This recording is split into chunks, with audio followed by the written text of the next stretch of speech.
Hello मित्रों, नमः संस्कृताय। मैं आराधना मिश्रा अपने यूट्यूब चैनल संस्कृत आराधना से आप सभी मित्रों का स्वागत करती हूँ। तो चलिए फ्रेंड्स, देखते हैं आज संस्कृत मॉडल प्रश्न पत्र के संबंधित बहुत ही महत्वपूर्ण प्रश्नों की सीरीज को, जो कि हर एग्जाम में आती है और बहुत ही अच्छी प्रश्नोत्तरी है। और इसका मैंने एक भाग करा दिया है। 125 प्रश्नों की श्रृंखला होती है, जिसमें मैं 2 भाग कराती हूँ। तो 68 प्रश्नों की सीरीज मैंने पूरी कर दी है, उसका वीडियो अपलोड कर दिया है। और आज चलिए देखते हैं 69 प्रश्नों की श्रृंखला से। और आप सभी मित्रों से अनुरोध है कि आप सभी मित्र मेरे चैनल को सब्सक्राइब जरूर कीजिए, वीडियो को लाइक करिए और हो सके तो मित्रों तक शेयर करिए। और कुछ ना कर सके तो सिर्फ पढ़ते रहिए मित्रों। चलिए शुरू करते हैं आज से सीरीज को। ये हमारा पहला प्रश्न है आज का। लव ने राम को देखकर संबोधन किया। तो लव ने राम को देखकर क्या कहकर संबोधन किया? राजन, तात, महात्मन, धर्म पिता। तो यहाँ पर ऑप्शन हो जाएगा 69 में डी, धर्म पिता कहकर संबोधन किया था लव ने राम को देखकर। नेक्स्ट क्वेश्चन आगे है। लवकुश किसके शिष्य थे? तो लवकुश किसके शिष्य थे? विश्वामित्र के, वशिष्ठ के, वाल्मीकि के या गौतम के। तो यहाँ पर 70 में ऑप्शन सी हो जाएगा, वाल्मीकि के शिष्य थे लवकुश। ऑप्शन यहाँ पर सी उत्तर सही होगा। नेक्स्ट क्वेश्चन आगे है। यहाँ पर 71 देखते हैं। कल मैं राम के साथ क्यों नहीं गया, इस वाक्य का शुद्ध संस्कृत रूपांतर है। तो कल मैं राम के साथ क्यों नहीं गया, इस वाक्य का शुद्ध संस्कृत रूपांतर क्या होगा? स्व अहम रामेण सह किम न गच्छम, अहम रामस्य सह किम न गच्छम, अहम रामेण सह किम न गच्छम, या अहम रामेण सह किम न गच्छत। यहाँ पर ऑप्शन कौन सा सही हो जाएगा? तो उत्तर हो जाएगा यहाँ पर सी, हाँ अहम रामेण सह किम न गच्छम। ऑप्शन हो जाएगा सी उत्तर सही होगा। नेक्स्ट क्वेश्चन आगे है। पांडव वनवास में रहे। तो पांडव वनवास में कितने वर्ष तक थे? 14 वर्ष, 12 वर्ष, 13 वर्ष या 11 वर्ष। यहाँ पर उत्तर हो जाएगा सी, 13 वर्ष थे यहाँ पर। ऑप्शन सी उत्तर सही होगा। 12 वर्ष का उनका वनवास वर्ष था और 1 वर्ष का अज्ञात काल था। तो ऑप्शन यहाँ पर सी उत्तर सही हो जाएगा। नेक्स्ट क्वेश्चन आगे है। प्रथम सर्ग में वनेचर वार्तालाप कर रहा था। प्रथम सर्ग में वनेचर किससे वार्तालाप कर रहा है? दुर्योधन से, युधिष्ठिर से, द्रौपदी से, या इनमें से कोई नहीं। तो यहाँ पर सिर्फ वनेचर, युधिष्ठिर और द्रौपदी के अलावा कोई वार्तालाप नहीं किया है प्रथम सर्ग में। तो ऑप्शन यहाँ पर उत्तर बी होगा, युधिष्ठिर से वार्तालाप कर रहा है, कुरु प्रदेश का समाचार बता रहा है, युधिष्ठिर से वनेचर आकर। 73 में यहाँ ऑप्शन हो जाएगा बी। नेक्स्ट क्वेश्चन आगे है। व्रजन्ति ते मूढ़धिया पराभवम भवन्ति, सूक्ति किस सर्ग से उद्धृत है? तो व्रजन्ति ते मूढ़धिया पराभवम भवन्ति, यह सूक्ति किस ग्रंथ सर्ग से उद्धृत है? द्वितीय सर्ग से, प्रथम सर्ग से, पंचम सर्ग से या सप्तम सर्ग से। तो किरातार्जुनीयम की सूक्ति है और किस सर्ग से उद्धृत यह पूछा है। तो यहाँ पर 74 में ऑप्शन बी हो जाएगा, प्रथम सर्ग की सूक्ति है। उत्तर बी यहाँ पर सही होगा। नेक्स्ट क्वेश्चन आगे है। किरातार्जुनीयम का कथानक लिया गया है। तो किरातार्जुनीयम का कथानक कहाँ से लिया गया है? रामायण से, महाभारत से, पुराणों से या गीता से। तो यहाँ पर 75 में ऑप्शन बी हो जाएगा, महाभारत से लिया गया है। किरातार्जुनीयम का कथानक वन पर्व से उद्धृत है। नेक्स्ट क्वेश्चन आगे है। राजा दिलीप की उपमा दी गई। तो राजा दिलीप की उपमा किससे दी गई? मदमस्त हाथी से, सिंह से, इंद्र से या वायु से। तो यहाँ 76 में ऑप्शन हो जाएगा ए, मदमस्त हाथी से दी गई है। ऑप्शन यहाँ पर ए उत्तर सही है। नेक्स्ट क्वेश्चन आगे है। सिंह एवं राजा दिलीप का संवाद हुआ था। तो सिंह एवं राजा दिलीप का संवाद कहाँ हुआ था? मार्ग में, आश्रम में, वन में या गुफा में। तो 77 में ऑप्शन हो जाएगा डी, गुफा में हुआ था सिंह और राजा का संवाद। यहाँ पर ये रघुवंशम का यहाँ पर चल रहा है टॉपिक। तो ऑप्शन डी सही होगा। नेक्स्ट क्वेश्चन आगे है। दिलीप ने गो सेवा की। तो दिलीप ने यहाँ पर जो नंदिनी नामक गाय थी उसकी सेवा की, किसके लिए की थी? सुख प्राप्ति के लिए या संतान प्राप्ति के लिए या पद प्राप्ति के लिए या धन प्राप्ति के लिए। तो यहाँ पर 78 में ऑप्शन हो जाएगा बी, संतान प्राप्ति के लिए राजा दिलीप ने नंदिनी गाय की सेवा की थी। ऑप्शन बी उत्तर सही है। नेक्स्ट क्वेश्चन आगे है। आहो सेवा धर्मः यह महाकाव्य दूतवाक्यम के किस अंक में है? द्वितीय में, प्रथम में, तृतीय में, इनमें से कोई नहीं। तो 79 में ऑप्शन हो जाएगा बी, प्रथम में हो जाएगा। अहो सेवा धर्म यह महाकाव्य वाक्य दूतवाक्यम के प्रथम में है। नेक्स्ट क्वेश्चन आगे है। विहार भद्र अनंत वर्मा का कौन था? तो विहार भद्र अनंत वर्मा का कौन था? मंत्री, सेवक, पुत्र, पिता। तो 80 में ऑप्शन यहाँ पर हो जाएगा बी, सेवक था। उत्तर बी सही होगा। नेक्स्ट क्वेश्चन आगे है। दूतवाक्यम के प्रथम अंक में श्लोक संख्या है। तो दूतवाक्यम के प्रथम अंक में कितनी श्लोक संख्या है? 50, 56, 55, 60। तो यहाँ पर 81 में बी हो जाएगा। 56 श्लोक संख्या है द्रुत वाक्यम के प्रथम अंक में, ऑप्शन बी सही है। नेक्स्ट क्वेश्चन आगे है,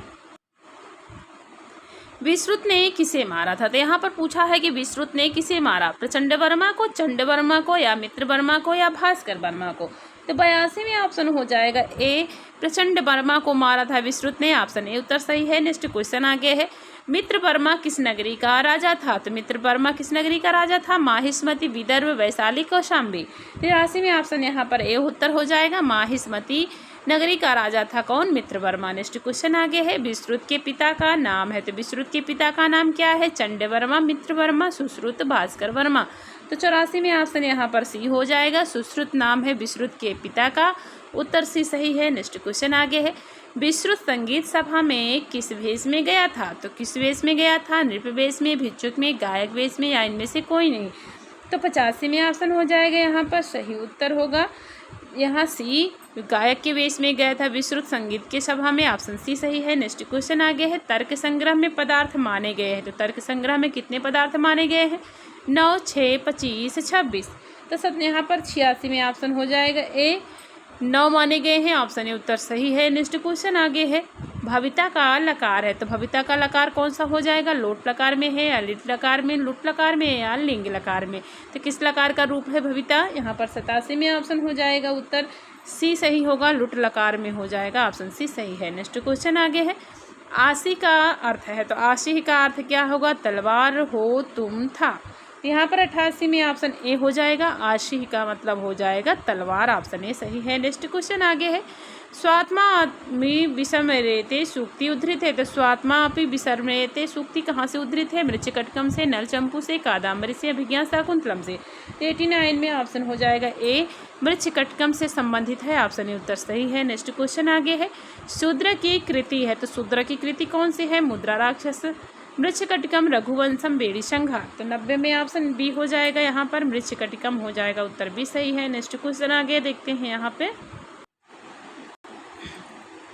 नाट्य संधियाँ किसके योग से बनती हैं? कार्यावस्थाओं के योग से, अर्थ प्रकृतियों के योग से, अर्थ प्रकृति और कार्यावस्थाओं के योग से, या इनमें से कोई नहीं। तो 91 में ऑप्शन हो जाएगा बी सी, अर्थ प्रकृति एवं कार्यावस्थाओं के योग से नाट्य संधियाँ बनती हैं, सी उत्तर सही है। नेक्स्ट क्वेश्चन आगे है, जहाँ नाटक के पात्र नाटकोपयोगी वेशभूषा धारण करते हैं वह स्थान कहलाता है? तो जहाँ नाटक के पात्र नाटकोपयोगी वेशभूषा धारण करते हैं वह स्थान क्या कहलाता है?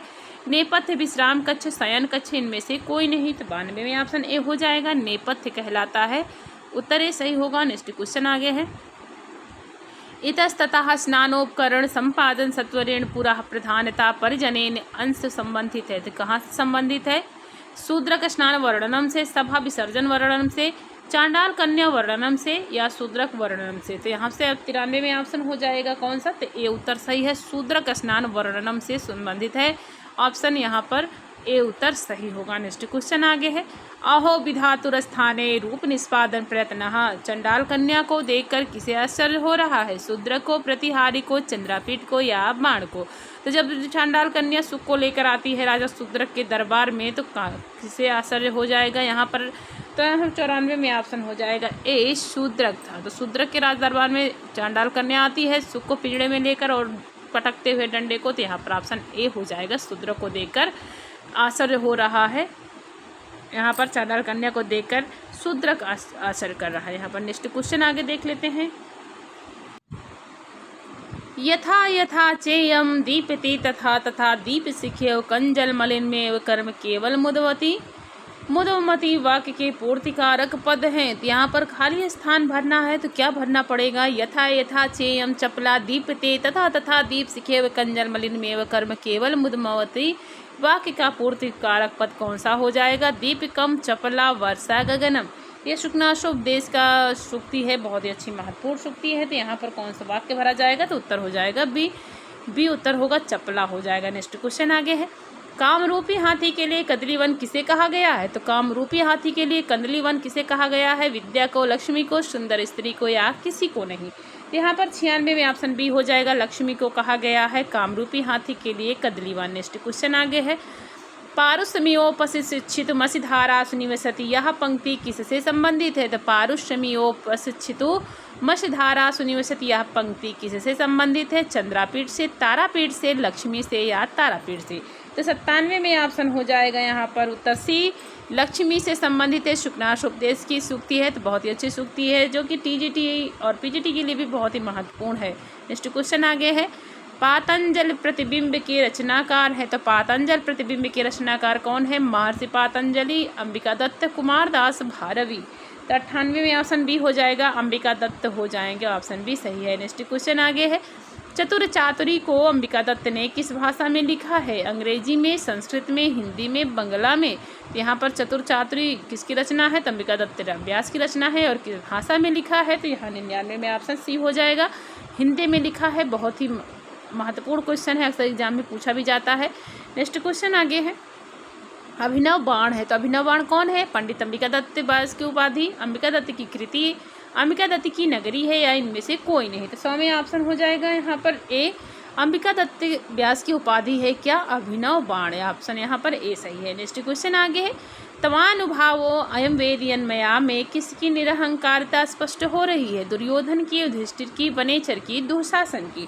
101 में सी उत्तर सही होगा, वनेचर की अहंकारिता, निरहंकारिता स्पष्ट हो रही है। यह ऑप्शन किसकी उक्ति हो जाएगी? किरातार्जुनीयम की है और यह वनेचर की हो जाएगा। नेक्स्ट क्वेश्चन आगे है, विषमानः में प्रत्यय है। तो विषमानः में कौन सा प्रत्यय है? सत्री, स्थानच, कत्वा, ल्यप। तो 102 में ऑप्शन बी हो जाएगा, स्थानच प्रत्यय हो जाएगा, उत्तर बी सही है। नेक्स्ट क्वेश्चन आगे है, राजनीति के प्रकांड विद्वान मनु की राजनीति पद्धति को संज्ञा दी गई है। तो किसके लिए संज्ञा दी गई? मानवीय पदवी, मानवीय शक्ति, मानवीय धन, में से कोई नहीं।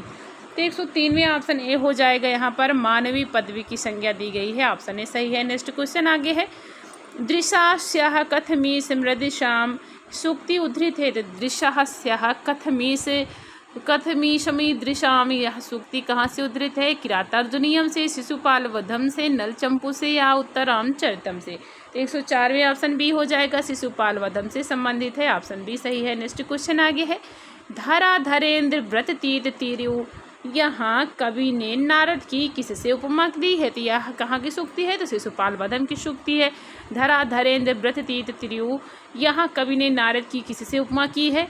कृष्ण, हिमालय से, इरावत से, या इनमें से कोई नहीं। तो 105वें ऑप्शन हो जाएगा यहाँ पर बी, हिमालय से उपमा की है, ऑप्शन बी सही है। नेक्स्ट क्वेश्चन आगे है, प्रसिद्ध मूर्ध ज्वलनम में रिक्त स्थान की पूर्ति के लिए शुद्ध विकल्प क्या है? तो प्रसिद्ध मूर्ध ज्वलनम में कौन सा विकल्प भरा जाएगा? अग्नि, हविर्भुजा, ज्वाला, या इनमें से कोई नहीं। तो 106 में ऑप्शन हो जाएगा बी, यहाँ पर हविर्भुजा हो जाएगा। प्रसिद्ध मूर्धम ज्वलनम हविर्भुजा में यहाँ पर उत्तर बी सही होगा। नेक्स्ट क्वेश्चन आगे देख लेते हैं, पतत धोधा मव विसारी सर्वतः, नीचे गिरते हुए तेज को किसने देखा? श्री कृष्ण ने, नगर निवासियों ने, नारद ने, शिशुपाल ने। तो 107 में ऑप्शन हो जाएगा बी, नगर निवासियों ने देखा था। पतत दो धाम विसारी सर्वतः, नीचे गिरते हुए तेज को नगरवासियों ने देखा। नेक्स्ट क्वेश्चन आगे है, मेघदूत का खड़ी बोली में पद्यानुवाद प्रसिद्ध है। तो मेघदूत का खड़ी बोली में पद्यानुवाद किसके लिए प्रसिद्ध है? किसका है?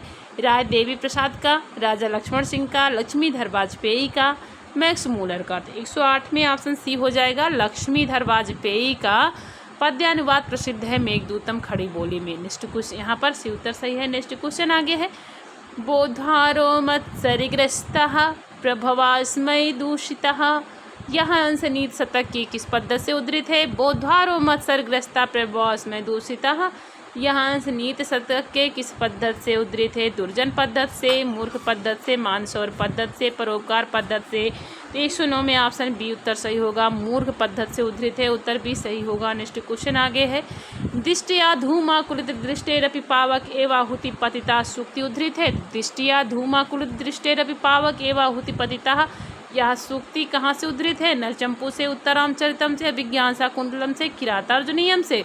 110 में ऑप्शन सी हो जाएगा, अभिज्ञान शाकुंतलम की सूक्ति है और अनुसुईया के द्वारा कही गई है, चतुर्थंग की सूक्ति है, ऑप्शन सी उत्तर यहाँ पर सही होगा। नेक्स्ट क्वेश्चन आगे है, राम की रूप सौंदर्य में सम्मिलित नहीं है। तो राम के रूप सौंदर्य में क्या सम्मिलित नहीं है? मनोहारी, सुदृढ़, सुगठित, नाटापन, तो राम तो बहुत सुंदर थे, मनोहारी थे, सुदृढ़ थे, सुगठित शरीर वाले थे। तो कौन सा नहीं है? तो ऑप्शन डी उत्तर होगा। नाटापन, क्योंकि राम नाटे तो नहीं थे, राम भगवान है, तो यहाँ पर ऑप्शन डी उत्तर सही होगा। नेक्स्ट क्वेश्चन आगे देखते हैं। पृथ्वी से उत्पन्न होने के कारण सीता क्या है? कुटिल, सरल, कुछ भी सहन न करने वाली, या इनमें से कोई नहीं। तो पृथ्वी से उत्पन्न होने के कारण सीता में क्या गुण है? तो यहाँ 112 में ऑप्शन हो जाएगा बी, सरल स्वभाव की है, ऑप्शन बी उत्तर सही होगा। नेक्स्ट क्वेश्चन आगे है। उत्तरामचरितम के तृतीय अंक का आरंभ होता है चितवीथि दर्शन से, तपोधना के शुभागमन से, तमसा तथा मुरला के संवाद से, लवकुश के संवाद से। तो यहाँ पर ऑप्शन कौन सा सही हो जाएगा? 113 में उत्तर हो जाएगा यहाँ पर सही उत्तर सी होगा, तमसा तथा मुरला के संवाद से होता है उत्तरामचरितम के तृतीय अंक का आरंभ, जो कि एक नदियाँ हैं। नेक्स्ट क्वेश्चन आगे है। वसंत सेना के भव्य भवन के प्रकोष्ठों का किस अंक में वर्णन है? प्रथम में, चतुर्थ में, पंचम में, षष्ठ में। तो 114 में ऑप्शन हो जाएगा बी, चतुर्थ में हो जाएगा, ऑप्शन बी उत्तर सही है। नेक्स्ट क्वेश्चन आगे देखते हैं।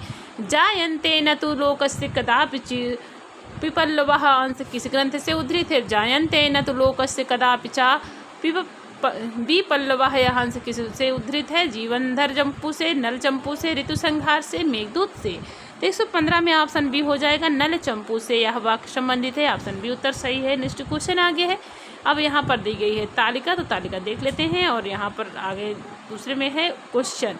फिर तालिका एक दर्शन से तथा तालिका दो सिद्धांतों से संबंधित है। शुद्ध विकल्प का चयन सुमेलित करिए। तो यहाँ पर कौन सा शुद्ध विकल्पों का चयन करना है? तो यहाँ पर ऑप्शन हो जाएगा 116 में ऑप्शन ए हो जाएगा। आ में 3 होगा, बड़ा आ में 4 होगा, और छोटी ई में यहाँ हो जाएगा 2, और ई में 1 हो जाएगा। तो यहाँ पर देख लेते हैं कौन सा ऑप्शन यहाँ भरा जाएगा। चलिए यहाँ पर करते हैं मिलान, कौन सा कहाँ से संबंधित है। तालिका आ में कौन सा ऑप्शन सही हो जाएगा? तो यहाँ पर हो जाएगा 3। सांख्य में कौन आएगा? सत्कार्यवाद आएगा। और न्याय में क्या आएगा? तो न्याय में हो जाएगा 4। न्याय में असत्कार्यवाद हो जाएगा। और ई में देख लेते हैं, तो ई में ऑप्शन हो जाएगा 2। यहाँ पर विवर्तवाद आएगा वेदांत में, और चावार का आएगा देहात्मवाद में। तो सांख्य का कहाँ से संबंधित है? सत्कार्यवाद। न्याय से संबंधित कौन से? असत्कार्यवाद। वेदांत से संबंधित है विवर्तवाद। चावार के से संबंधित है देहात्मवाद। तो यहाँ पर ऑप्शन ए उत्तर सही हो जाएगा। उत्तर यहाँ पर देख लीजिए, ऑप्शन हो जाएगा ए, ऑप्शन ए सही है। नेक्स्ट क्वेश्चन आगे है। सांख्य दर्शन में परिणामवाद का ही दूसरा नाम है। तो सांख्य दर्शन में परिणामवाद का ही दूसरा नाम क्या हो जाएगा? ऑप्शन यहाँ पर कौन सा होगा? सत्कार्यवाद, असत्कार्यवाद, विवर्तवाद या देहात्मवाद। तो 117 में ऑप्शन हो जाएगा ए, सत्कार्यवाद हो जाएगा, ऑप्शन ए उत्तर सही होगा। नेक्स्ट क्वेश्चन आगे है। योगस्थः गुरु कर्माणि संगम त्यक्त्वा धनंजय अंश किस ग्रंथ से उद्धृत है? श्रीमद् भगवद गीता से, महाभारत से, रामायण से, नलचंपू से। 118 में ऑप्शन ए हो जाएगा, श्रीमद् भगवद गीता से संबंधित है। योगस्थः गुरु कर्माणि संगम त्यक्त्वा धनंजय, यह अंश उद्धृत है श्रीमद् भगवद गीता से, ऑप्शन ए उत्तर सही है। नेक्स्ट क्वेश्चन आगे है। वांसांश जीर्णानि यथा विहाय, यह अंश उद्धृत है। तो वांसांश जीर्णानि यथा विहाय, यह अंश कहाँ से उद्धृत है? नलचंपू से, गीता से, उत्तरामचरितम से, किरातार्जुनीयम से। 119 में ऑप्शन हो जाएगा बी, गीता से संबंधित है, ऑप्शन बी उत्तर सही होगा। नेक्स्ट क्वेश्चन आगे है। यथार्थ अनुभूति का नाम है। तो यथार्थ अनुभूति का नाम क्या हो जाएगा? पदार्थ, प्रमा, सिद्धांत, विशेषता। तो 120 में ऑप्शन बी हो जाएगा, प्रमा हो जाएगा, उत्तर बी सही होगा। आगे देखते हैं नेक्स्ट क्वेश्चन को। आचार्य मम्मट ने शब्द वृत्तियाँ मानी है। तो आचार्य मम्मट ने कितने शब्द वृत्तियाँ मानी है? 2, 3, 1, 4। 121 में ऑप्शन यहाँ पर बी उत्तर सही हो जाएगा, 3 मानी है, उत्तर बी सही होगा। नेक्स्ट क्वेश्चन आगे है। श्लिष्ट पदैर्नेकार्थाभिधाने श्लेष उच्यते किस अलंकार का लक्षण है? तो श्लिष्ट पदैर्नेकार्थाभिधाने श्लेष उच्यते यह किस अलंकार का लक्षण है? उपमा का, अनुप्रास का, श्लेष का, यमक का। तो यहाँ पर ऑप्शन हो जाएगा सी, श्लेष का लक्षण हो जाएगा, उत्तर सी यहाँ पर सही है। नेक्स्ट क्वेश्चन आगे देख लेते हैं। क्षणात प्रबोध मायाति लंघते तमसा पुनः में अलंकार है। तो क्षणात प्रबोध मायाति लंघते तमसा पुनः में कौन सा अलंकार है? अनुप्रास, उपमा, श्लेष, रूपक। 123 में ऑप्शन बी हो जाएगा, उपमा अलंकार है, उत्तर भी सही है। नेक्स्ट क्वेश्चन आगे है। शब्दार्थगत सदल कृत काव्य ही श्रेष्ठ है, यह किसकी उक्ति है? तो शब्दार्थगत सदालंकृत काव्य ही श्रेष्ठ है, यह किसकी उक्ति होगी? विश्वनाथ की, चंडीदास की, विद्याधर की, क्षेमेंद्र की। तो यहाँ पर 124 यहाँ आंसर डी हो जाएगा, क्षेमेंद्र की उक्ति है। उत्तर डी सही है। नेक्स्ट क्वेश्चन आगे है, रोटी वोटी में वोटी शब्द है, तो वोटी शब्द क्या है? व्याकरणिक शब्द, ध्वनि मूलक शब्द, अद्रक्षा शब्द या अर्थमूलक शब्द? 125 में उत्तर सी हो जाएगा, यहाँ पर दीक्षा शब्द हो जाएगा, ऑप्शन सी उत्तर सही है मित्रों। तो मैंने 2 भागों में 125 प्रश्नों की श्रृंखला पूरी की है और एक वीडियो कल मैंने अपलोड किया था, आपको मेरे प्लेलिस्ट में मिल जाएगी यहाँ पर संस्कृत मॉडल प्रश्न पत्र में। तो सभी मित्र जरूर देखिएगा और जो भी चैनल को सब्सक्राइब नहीं किया सब्सक्राइब भी कीजिए और वीडियो को लाइक करिए मित्रों। पढ़ते रहिए, आपका दिन शुभ और मंगलमय हो, इसी कामना के साथ मित्रों नमः संस्कृत।